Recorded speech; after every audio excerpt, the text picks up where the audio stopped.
Welcome back to SVSU Red Alert. I'm JJ Bain, joined by men's golf coach Joe Vogel. And Joe, your fall season has now wrapped up. Your team finished fourth place in the GLIAC Championships. Yeah, it was it's an improvement over the last few years, and the conference championship is like all of the other tournaments that we play in, very, very competitive. You got to be on the game all day long, and this time we actually stretched our conference championship out to 3 full days rather than trying to compact it into 2. Normally we used to do a 36 hole on the first day and then 18 for the second. This year we spread it out to 18 a day, so it made for a pretty interesting tournament. And despite that, it looked like from at least the scores that a lot of your guys were very consistent from day to day in terms of their play. Yeah, we had very ugly weather on the first day. High winds. In fact, we had wind gusts of up over 40 miles an hour, and that makes it pretty tough for that little golf ball to go where you want it to. Didn't play too well, but we didn't play bad. I mean, we got down 6 points to the leaders, or 6 shots to the leaders, I should say. And so, yeah, from that point, it was okay. We ended up losing a couple more on the second round. Down 10, but still, as I've mentioned to you before, we've got the kind of players, and there's about 8 teams in our conference that have the kind of players that can take it deep. And in other words, all 5 guys can go under par on any given day.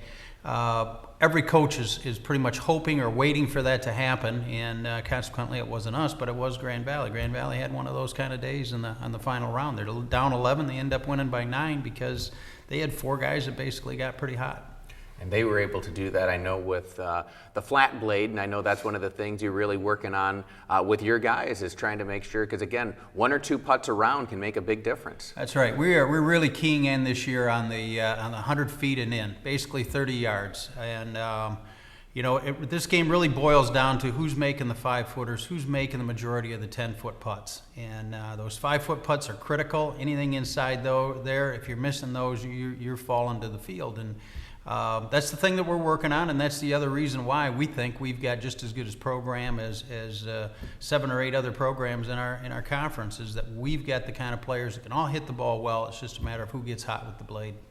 And I know that you're pleased with the way that your team has been able to just, keep out there and keep playing well, because as you said, it's so competitive, and, guy has 1 bad hole, you got to just put that behind you, because it's a team cumulative score. Oh, exactly. And we've had some of our guys have a triple bogey on 1 hole and end up shooting 73.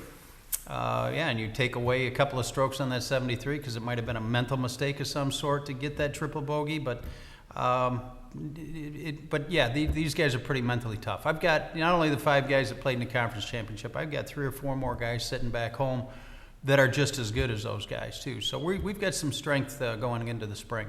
And let's talk about the spring, because you've now put yourself in a position where you'll have to play well in the spring, but you're right there in the mix for being able to qualify for the NCAA Super Regional. That's right. You want to, through the regional play, and we've got 2 more of those tournaments that'll happen in the spring, plus another conference tournament. But really, those 3 tournaments still are what we'll be focused on for the spring.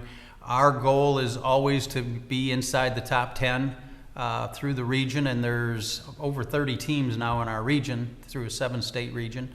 So right now we're probably 6th, 7th, somewhere in there, and with a strong spring, I expect us to be at the Super Regionals.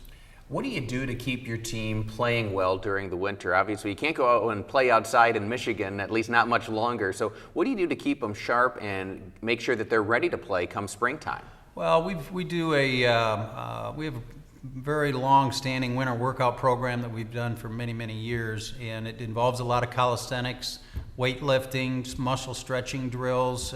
We get into some distance running. We also get into a little bit of basketball and a few other sports that kind of take our minds off, that grind of getting there 3 days a week of trying to keep your body in shape.